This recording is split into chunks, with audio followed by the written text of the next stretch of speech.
Graças a Deus. Queridos irmãos, que a paz do Senhor Jesus esteja conosco. Nós temos hoje a gravação da palestra e eu abri aqui na nossa vinha de luz, no tópico 54. Nós vamos fazer a nossa prece, vamos fazer a leitura e a prece, para depois nós iniciarmos o trabalho com o Evangelho. Nós abrimos aqui o tópico 54. E o tema que nós vamos abordar hoje é fariseus. Então Jesus falou à multidão: acautelai-vos primeiramente do fermento dos fariseus. Jesus, Lucas 12.1. Esse fermento nós sabemos que é justamente a intriga que o fariseu causava muitas vezes, porque são nossos irmãos em Cristo, mas naquele tempo talvez muitos deles ainda não conseguiram digamos assim, se situar na doutrina. Então, eles operavam, eles procediam de maneira muito diversa da necessidade moral e espiritual. Mas é isso mesmo. Vamos ouvir aqui a mensagem do Espírito Emmanuel, pelo Francisco Cândido Xavier, nessa página, para a gente poder fazer a nossa prece. Fariseus ainda é todo homem presunçoso, dogmático, exclusivo, pretenso privilegiado das forças divinas. Olha aí.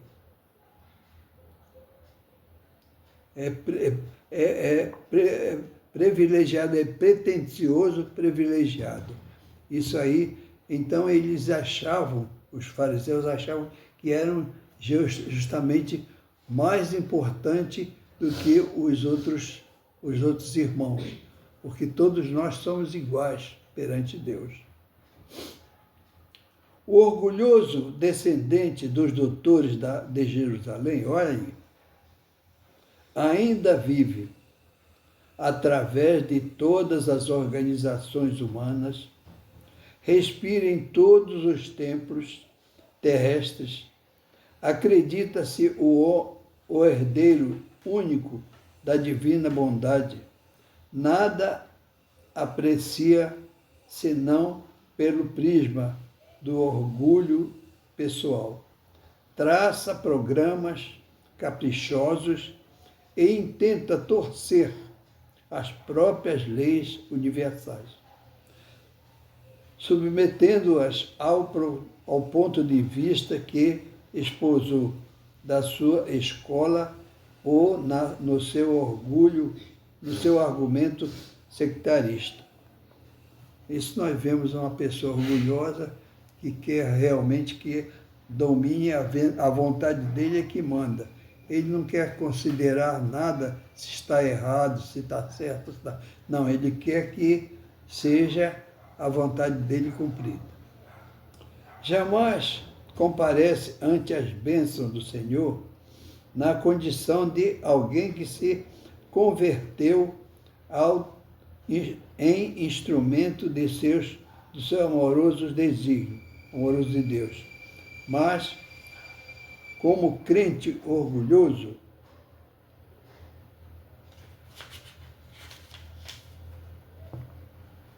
cheio de propósitos individualistas, declarando-se detentor de considerações especiais.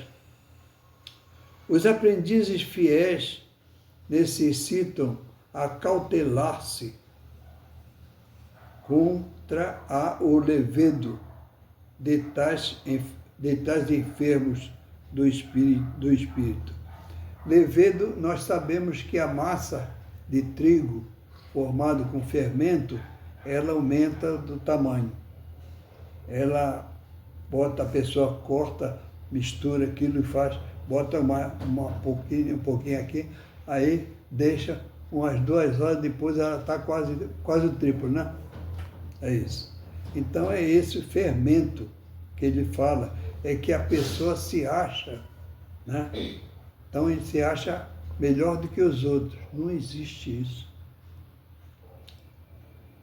Os aprendizes fiéis necessitam acautelar-se do levedo de tais enfermos do espírito. Toda ideia opera fermentações mentais. Certamente que o mestre não determinou a morte dos fariseus, mas recomendou: acautelai em se tratando de influenciação deles. A exigência farisaica continua perigosa, moléstia da alma. Urge auxiliar o doente e extinguir a enfermidade. Todavia, não conseguiremos a realização provocando tumultos e sim usando a cautela na antiga recomendação de vigilância que o mestre recomendou. Graças a Deus. Então nós vemos, queridos irmãos, deixa eu anotar aqui, porque da próxima vez nós temos que seguir aqui o roteiro da nossa vinha de luz. Vai ser o tópico 55.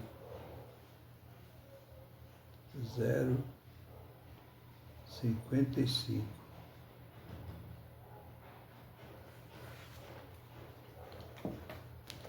Então nós vemos aí que, infelizmente, o fariseu, nós temos que declarar isso, que isso aí é uma verdade.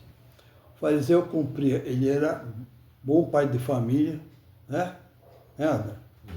O fariseu era bom pai de família, não devia para os outros, pagava suas contas, era correto nisso, tudo isso, mas era extremamente orgulhoso na questão da doutrina que ele professava. Ele achava que a doutrina dele era melhor do que todo mundo. E isso aí é um perigo danado. Nós não podemos nos dizer melhor do que os outros. Por exemplo, tem uma passagem do Evangelho que Jesus, observando a entrada dentro do templo, um fariseu entrou e estava fazendo prece. E entrou uma pessoa no comum do povo, né? Mas era gente também importante. O homem simples se ajoelhou e batia no peito: pai, eu não sou digno porque eu faço isso, faço aquilo, só com ele, né? E o fariseu, então, falando: eu não sou como esse me esqueci o nome, como é que ele dá o nome dele? O republicano. Esse homem que é ladrão, debulhou uma porção de coisas, defeito moral, que o rapaz nem tinha isso. E então, Jesus disse: está vendo? Esse que batia no peito e estava ajoelhado, era humilde, foi justificado para casa. Agora o outro fariseu, que era orgulhoso, dizia que o outro não prestava, sabe, é isso aí que essa lição está mostrando. Graças a Deus. Vamos fazer a nossa prece. Queridos irmãos que nos assistem agora, nesse momento, caridosamente, obrigado pela presença de todos e obrigado pela presença do nosso diretor espiritual, que possivelmente está aqui conosco. Vamos fazer a nossa prece. Senhor Jesus, Mestre querido, ajuda, Senhor, nós todos a não cairmos no revaladouro do orgulho e da vaidade, porque nós precisamos percorrer a estrada espinhosa e cheia de pedra, de dificuldades, que é o caminho da porta estreita, Senhor, para ver se conseguimos alcançar a gloriosa posição do caminho verdadeiro. Obrigado, Senhor Jesus, por tudo isso. Permite que nós possamos suplicar por todos os nossos irmãos, principalmente os espíritos obsessores que atrapalham a vida das pessoas, porque ficam revoltados contra Deus. Que esses irmãos possam, por obra e graça da misericórdia divina e através da tua vibração de amor, serem levados para o local adequado da espiritualidade, para também eles poderem despertar para a realidade espiritual e possam se modificar. Nós pedimos por todos os nossos irmãos do plano espiritual, porque nós sabemos que tem cego, surdo, mudo, avariados mentais, sem braço, sem perna, e outros tipos de doenças, como tuberculose, lepra, câncer. Tudo isso tem nos nossos irmãos espirituais, porque aqui na matéria eles não consideraram a recomendação divina para seguir o caminho da verdade. Eles acham que isso eles não precisavam. Eles não precisavam enquanto estavam na matéria, mas agora, depois que sai da matéria, fica realmente na dependência da condição espiritual, o negócio aparece e é doloroso. Mas nós sabemos que a bondade misericordiosa de Deus sempre derrama sobre nós a sua misericórdia. E nós conseguimos realmente nos equilibrarmos nessa condição e melhorarmos e sairmos dela.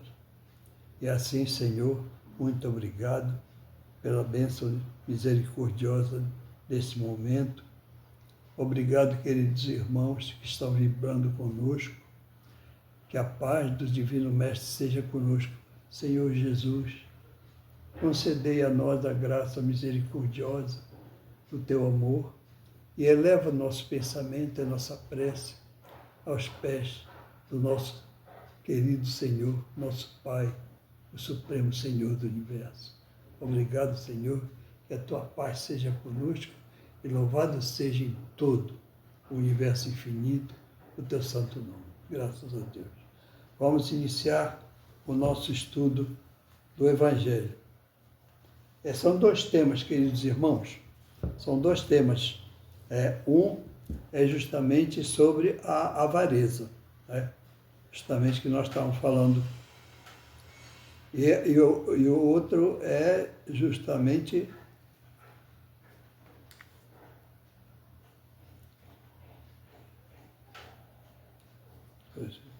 capítulo, está aqui,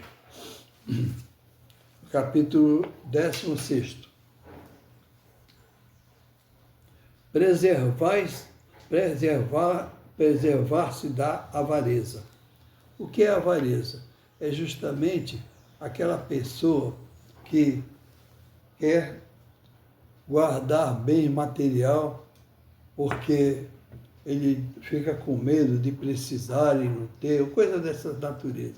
Então, ele fica muito agarrado aos bens materiais, né? Principalmente o dinheiro.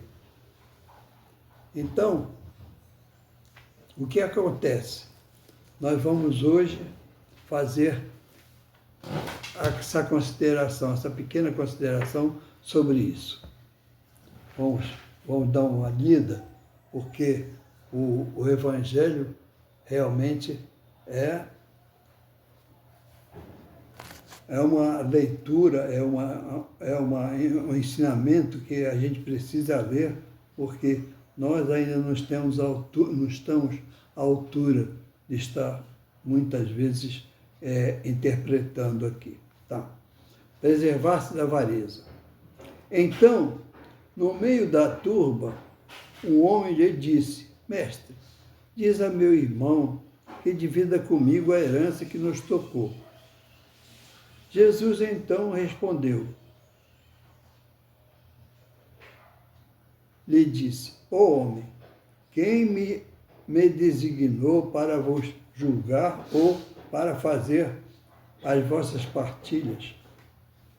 E acentuou: tende cuidado de preservar-se de toda avareza, porquanto, seja qual for a abundância em que o homem se encontre, sua vida não depende dos bens que ele possua.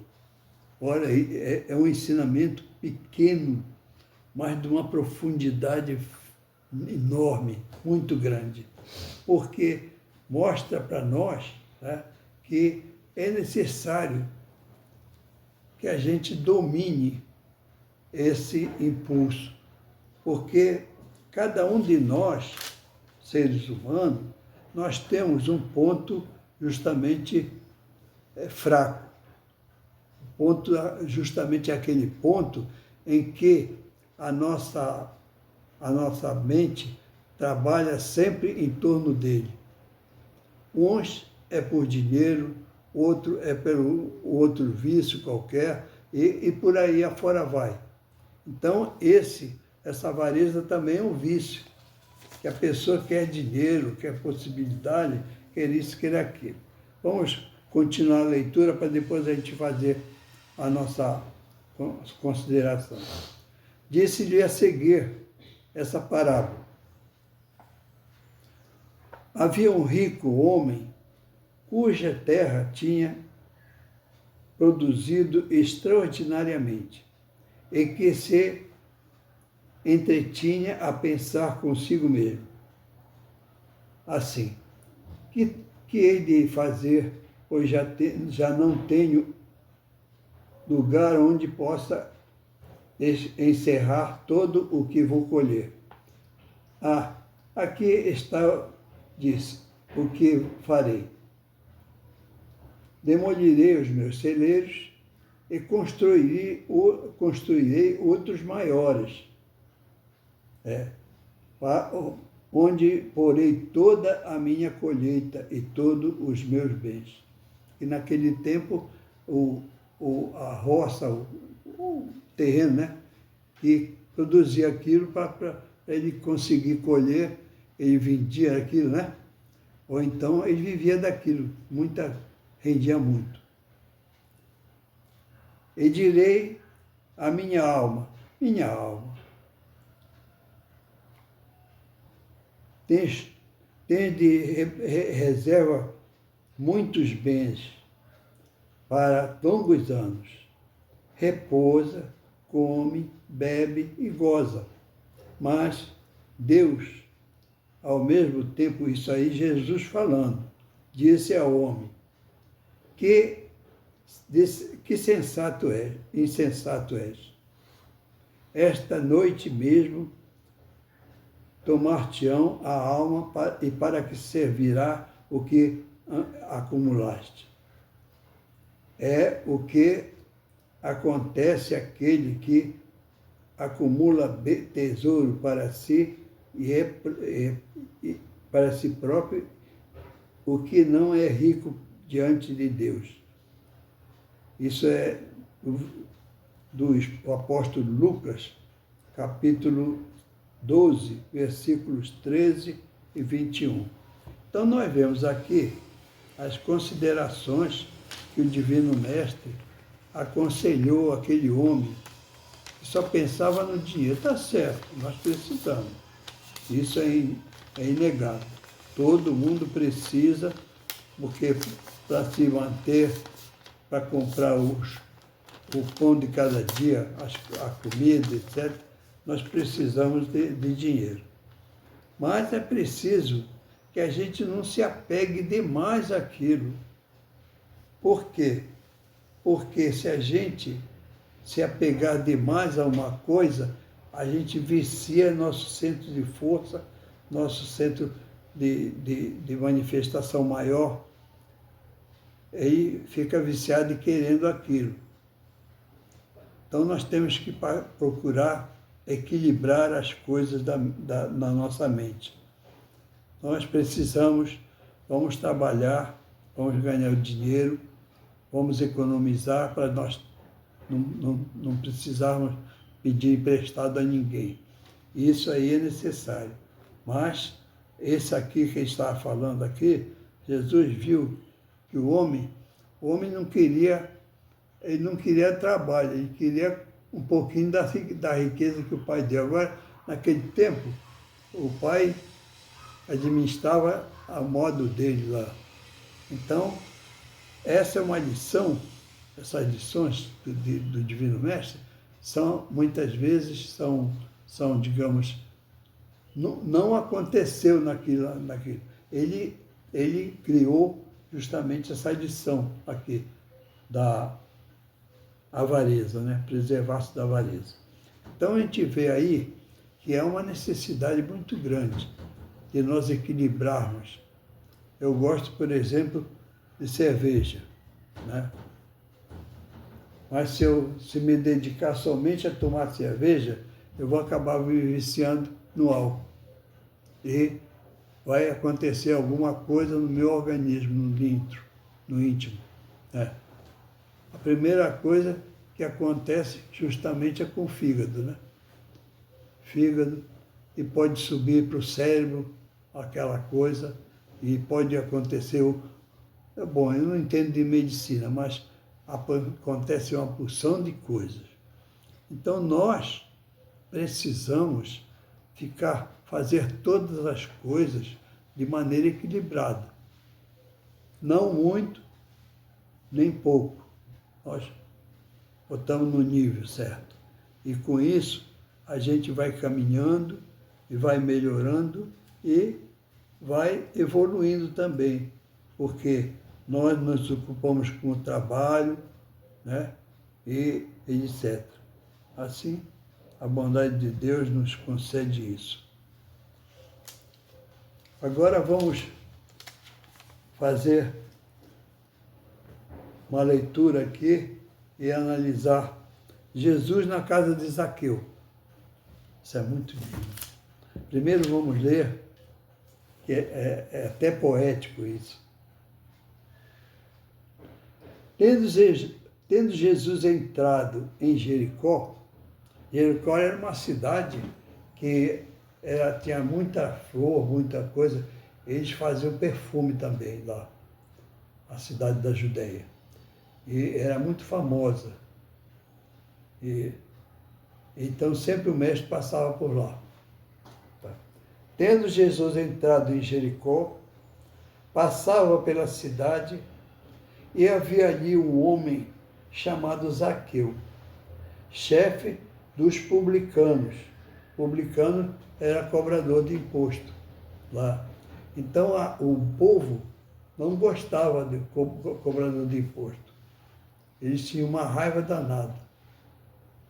Então eles achavam que até se, por exemplo, comer na casa do cobrador de imposto era uma ofensa a Deus. Imagina só. Eles criaram esse pensamento. Né? Muito bem. Então, chefe dos publicanos e muito rico, o qual, desejoso de ver a Jesus para conhecê-lo, não o conseguia devido à multidão, por ser ele de estatura muito baixa.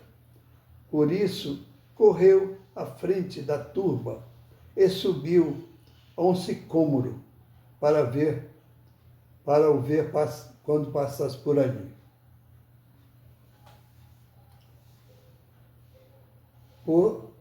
Chegando a esse lugar, Jesus se dirigiu para o alto. Imagine, ele passou justamente por baixo da árvore do sicômoro, onde o Zaqueu estava lá em cima. Passando por baixo, né? Olhou para o alto e vendo, disse-lhe: Zaqueu, dá-te pressa em descer, porquanto preciso que me hospedes hoje em tua casa. Zaqueu desceu imediatamente e o recebeu jubiloso. Vendo isso, todos murmuravam, a dizer: ele foi hospedar-se em casa de um homem de má vida. Veja instruções, artigo publicano. Entretanto, Zaqueu, pondo-se diante do Senhor, lhe disse: Senhor, doa metade dos meus bens aos pobres, e se causei dano algum, seja no que for, o indenizo com 4 tantos. Ao que Jesus lhe disse: esta casa recebeu hoje a salvação, porque também este é filho de Abraão, visto que o Filho do homem veio para salvar e para procurar e salvar o que estava perdido. Isso é uma informação do apóstolo Lucas, 19, versículo 1 a 10. Então, Lucas, Jesus não escreveu nunca nada. Ele falou e não escreveu. Quem escrevia isso aí eram os discípulos. E esse discípulo era um dos únicos que conhecia, que sabia ler, que escrevia. E naquele tempo era muito difícil, né? As pessoas iam para a sinagoga e aprendiam as leis divinas dos ensinamentos da Bíblia lá, da Torá, e esses ensinamentos eram cantados. Eles aprendiam aquela música, aquele canto, e aprendiam também com o canto, aprendiam a orientação dada pela Torá. E eram poucas as pessoas que tinham a condição, digamos, de estudar, de ler, porque outra coisa, ler e escrever. A escrita era muito difícil, porque o abecedário deles lá, os sinais gráficos, eram muitos. Então o cara tinha que aprender muita coisa, e para escrever ele tinha que ter um pergaminho. O pergaminho era feito de couro de carneiro. Eles abatiam a ovelha, o cordeiro, e então eles pegavam aquele couro, tiravam todos os pelos do couro, todinho, curtiam aquilo e faziam ele ficar fininho, parecia quase com papel. E escreviam, né? E só quem escrevia isso eram os escribas, eram aquelas pessoas que estudavam a escrita, que faziam escrita, e que o povo não tinha essa possibilidade de hoje que tem escola em toda parte, né? Não é isso mesmo? Nós temos escola em toda parte. Então, o que é que acontece? A gente vai para a escola, aprende essas coisas. Mas naquele tempo não existia isso. Era difícil. Então,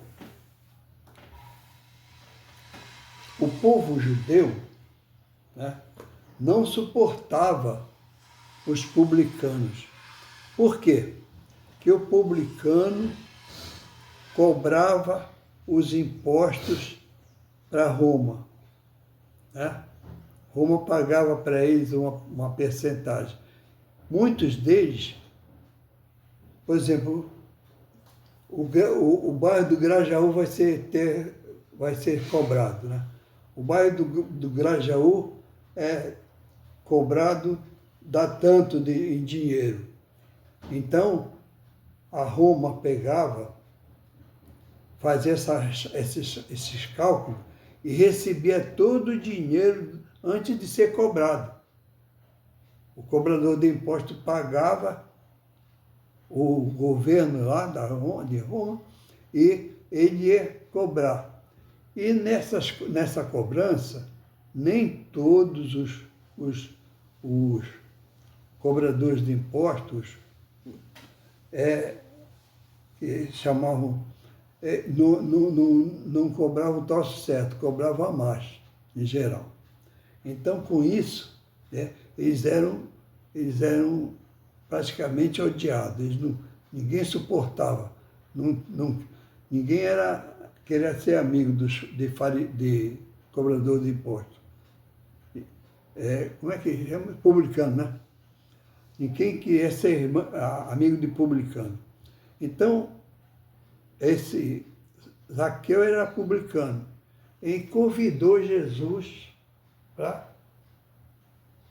aliás, Jesus falou que ia comer na casa dele. Ele ficou muito, mas muito feliz, porque era realmente uma graça ter Jesus na sua casa para comer, né?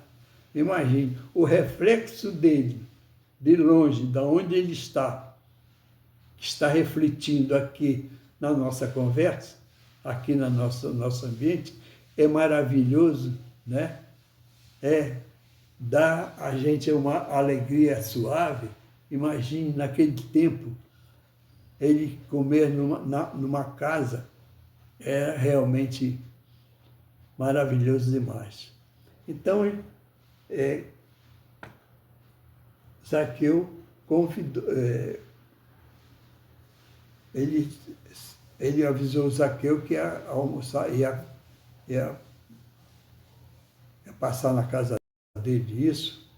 Zaqueu foi para casa, aí mesmo naquela hora, ele disse, quando Jesus entrou, ele disse: Senhor, eu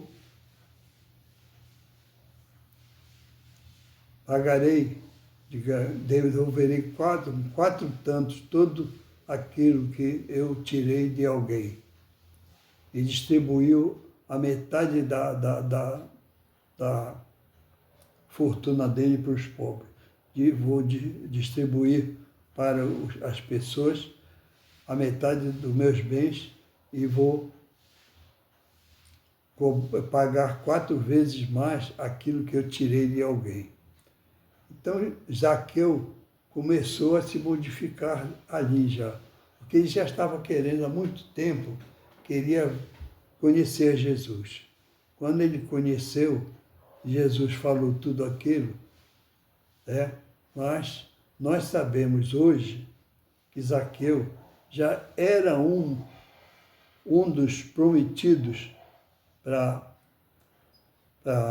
atuar como apóstolo do Divino Mestre. Então, hoje nós conhecemos um espírito de grande elevação, Dr. Bezerra de Menezes, o Adolfo Bezerra de Menezes, foi o Zaqueu daquele tempo. Ele foi evoluindo, e hoje em dia nós temos a felicidade de conhecer o nosso velhinho querido. E assim, meus irmãos, nós vamos ter que fazer essa consideração. Zaqueu não conhecia Jesus, mas ele ficou muito curioso, ele queria conhecer Jesus. Ele ficou com vontade de conhecer. Quando ele conheceu, ele fez a promessa na hora, dizendo que ele pagaria todos aqueles que ele usurpou e distribuiria a metade dos bens dele com aqueles necessitados. Nós sabemos que necessitados, no tempo de Jesus, era uma multidão imensa, muito grande. Quando ele fazia uma pregação, por exemplo, às margens do lago de Genezaré, do Tiberíades, ele então fazia aquela pregação, ele subia na proa de uma embarcaçãozinha daquelas pequenas, que naquele tempo, e a multidão todinha na praia, na areia. Aquela quantidade de gente necessitada de toda a natureza. Era cego, aleijado, e tuberculoso, leproso, e uma porção de gente sem perna, sem braço. E ele, então, fazia pregação, anunciando o reino de Deus, nosso Pai, através do seu verbo sublime. E hoje em dia, ainda prega através de todos aqueles que falam de coração, em qualquer religião. E assim, Senhor, muito obrigado por tudo. Jesus amado, obrigado, Senhor, por essa bênção que derramaste sobre nós aqui, nesse momento. Que a tua luz, que a tua paz seja conosco e possa ser esse pequeno ditado aqui, possa alcançar a todas as mentes que estiverem ao seu alcance. Graças a Deus.